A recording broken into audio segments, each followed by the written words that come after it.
Welcome to NFL Nexus. You know, in the NFL, it is wild how one player's decision can set off this massive domino effect that just ripples through an entire organization. And right now, believe me, there is no domino bigger than the one Aaron Rodgers is holding. Today, we are digging deep into the high-stakes standoff between the future Hall of Famer and the Pittsburgh Steelers. And it's a situation that has the franchise's whole offseason just hanging in the balance. Let's get right into it.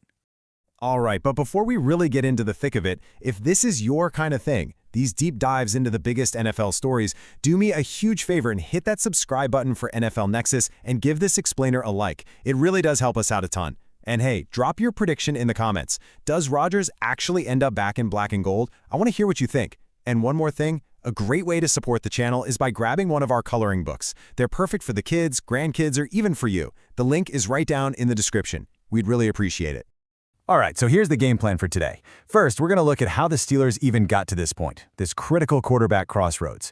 Then we'll dive right into the heart of it all, the public standoff between Rodgers and the team. After that, we'll break down the massive ripple effect this whole situation is having on the entire roster. And I'm really excited about this one. We're going to talk about a surprise dark horse team that one analyst thinks could completely shake things up. And finally, we'll lay out the two very different futures facing the Steelers, all of it hinging on this one decision. All right, let's kick things off. Section 1, Pittsburgh's quarterback crossroads. Because look, to really get why this Aaron Rodgers thing is such a monumental deal, you gotta look back at the absolute chaos the Steelers have been dealing with at the quarterback spot. For a team that's famous for stability, the last few years have been, well, a total roller coaster. So let's just hop in the time machine real quick and go back to the end of last season. The Steelers kind of stumbled into the playoffs and then just got totally dismantled by the Houston Texans. At home, a playoff game at home. The offense, they put up a measly 6 points. 6! It was just a brutal, humiliating way to end the year, and it immediately put a giant spotlight on the quarterback position and basically set the stage for all the drama we're seeing right now. What's so fascinating here is that this timeline tells the story of a franchise that's just desperately trying to find an answer after decades of having one. You know, when Big Ben retired in 2021, the Steelers were instantly thrown into quarterback purgatory. So they tried the draft and develop route with Kenny Pickett in 22. That fizzled out pretty fast. So then they pivoted hard in 24, bringing in two big-name veterans, Russell Wilson and Justin Fields. For a minute, it looked like genius, but then a late-season collapse showed it was just another dead end. All these failed attempts are what led them to the ultimate Hail Mary in 2025, getting Aaron Rodgers. And even that was this painful, drawn-out 4-month saga. Now, with a legend like Mike Tomlin gone and Rodgers' old coach Mike McCarthy taking over, it seems like the stars are aligned for a perfect reunion. But as this timeline shows, nothing, and I mean nothing, has been easy for the Steelers at this position lately. Then all of that chaos brings us right here, to Section 2, the Rodgers-Steelers standoff. And we're calling this a tale of two timelines for a very good reason. Because seriously, when you listen to what Rodgers is saying versus what the Steelers front office is saying, it's like they're living on two different planets operating on two completely different clocks. Okay, first up, let's talk about what Aaron Rodgers is putting out there. So he goes on the Pat McAfee show, and he is just the definition of cool, calm, and collected. Super relaxed about the whole thing. He says, and this is a direct quote, "I'm a free agent. There's been no deadline, no contract offer." And you got to listen to the words he's using here. Free agent, no deadline. He is sending a message loud and clear to anyone listening. I'm not in a hurry. The ball is in my court, and as far as I'm concerned, the clock hasn't even started.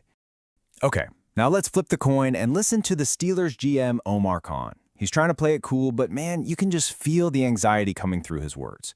He says they'd like to have an idea, but then he drops the hammer. The most important line of the whole quote, "It isn't going to go like it did last year." Whoa, that is a direct message right back at Rodgers, calling back to that agonizing 4-month wait from 2025. It's not quite an ultimatum, but it's as close as you can get, signaling that the team just cannot go through that again. And when you put their comments side by side like this, the disconnect is just, it's shocking. Look at this. On one side, you have Rodgers using the language of absolute power. Free agent, no deadline, no offer. You know, he's the one in control. Then on the other side, you've got the Steelers, and their language is all about hope and, let's be honest, a little bit of desperation. He knows how we feel, we'd like an idea. And this is the scary part for Pittsburgh. They're telling people they assume he's coming back.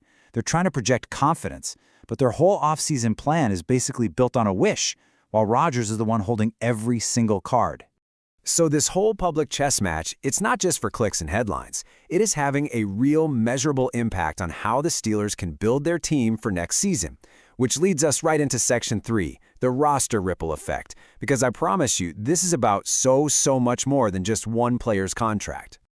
So you're probably sitting there thinking, okay, I get it, he's a big deal, but come on, why is this one guy able to hold the entire franchise hostage? And that's a great question.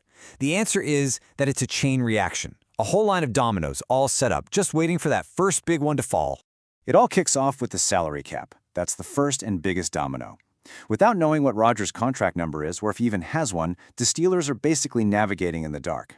They can't make any other big money moves. And a perfect example of this is the next domino, their awesome young linebacker, Nick Herbig. He's up for a huge extension. The Steelers want to get it done now, before he gets even more expensive. But how can they make a serious offer when they literally don't know how much cash they have to play with? And it's even more complicated because of that last domino, the edge rusher puzzle. They're already paying TJ Watt and Alex Highsmith monster contracts.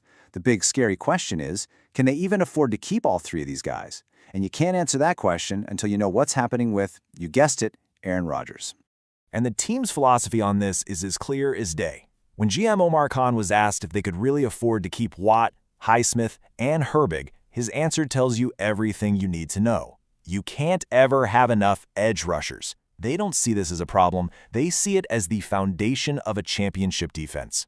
The smart move, the obvious move, is to lock Herbig in now before he has another monster season and his price tag goes through the roof. But that whole plan, it's completely frozen, paralyzed, all because they're waiting on one guy. So the Steelers are just stuck in this holding pattern. They're working under the assumption that Rodgers has two choices: come back to Pittsburgh or ride off into the sunset. But what if another team decides to crash the party? And that brings us to Section 4, a surprising dark horse and a potential wildcard threat that could be coming from the desert. Yeah, this might sound like it's coming from way out in left field, but the team that one analyst has actually predicted could shock everybody and sign Aaron Rodgers is the Arizona Cardinals. Yeah, I had to read that one twice too. Okay, hang on. Before you dismiss this completely, let's actually unpack the logic here from Fox Sports analyst Henry McKenna, because it's not just some random shot in the dark. His whole theory is built on two things. First, Rodgers himself. We all know he moves at his own speed. Aaron time, right? He waits. The second piece, and this is the important part, is the Steelers getting tired of waiting. McKenna's thinking is that Omar Khan wasn't just talking. The Steelers will hit a point where they say enough is enough, and they'll go sign someone else. So then, when Rodgers is finally ready to make his decision, he'll find that the door in Pittsburgh is shut. And who's sitting there waiting with a QB-needy team and a blank check? The Arizona Cardinals. It's a fascinating bit of game theory that all comes down to whether the Steelers blink first. All right, let's pump the brakes a little. How realistic is this really? I mean, it's a juicy story, but it's got some pretty big holes. The biggest one is just common sense. Does anyone really believe Aaron Rodgers, a guy obsessed with his legacy, wants to finish his Hall of Fame career on a team that's in a complete rebuild? He's chasing rings, not a paycheck on a team that's going to win 4 games. And that whole connection to the coach, Mike LaFleur, his old coach's brother, come on, that's a tiny detail, not something that's going to convince a Hall of Famer to join a rebuilding team. So while it's fun to think about, the reality is this is almost certainly a 2-horse race, the Steelers or retirement.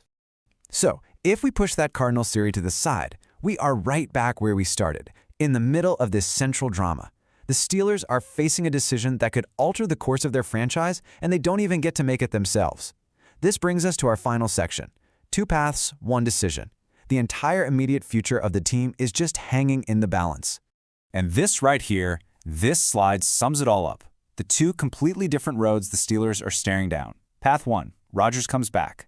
The upside is huge and obvious. You are instantly a Super Bowl contender, and you get that powerful Rodgers-McCarthy reunion. The downside? Well, they're living it right now. Total chaos, a delayed offseason, and who's to say this doesn't happen all over again next year? Then you've got path 2. Rodgers leaves. The upside there is you get clarity. The fog lifts. The front office can actually start building a team for the long term. But the downside is a punch to the gut. That Super Bowl window, it doesn't just get smaller, it slams shut. Gone. And we need to be really clear about what Plan B is. It is a gigantic step backwards. We're talking about scrambling to find some journeyman veteran quarterback on the market and then probably spending a top draft pick on a rookie. That new quarterback room would be built around the guys they have now, Will Howard and Mason Rudolph. Look, it's a roster, but it's the kind of roster that screams rebuild, which is a world away from a team led by a 4-time MVP. So in the end, it all just comes down to this one massive question. And it's a question that has to be keeping the Steelers' front office up at night.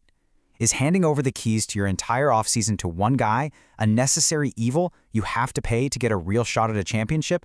Or is it just a massive, reckless gamble that risks the entire future of your franchise? There's really no easy answer to that, is there? So now I have to turn it over to you. What do you think? Is a shot at another ring with Rodgers worth all of this chaos? Let me know what you would do down in the comments. And hey, thanks for hanging out for this deep dive here on NFL Nexus. If you had a good time, please hit that subscribe button and give this explainer a like. And don't forget, a great way to support what we do here is by checking out our coloring books. There's a link right in the description and a QR code on your screen. We appreciate you all, and we'll see you on the next one.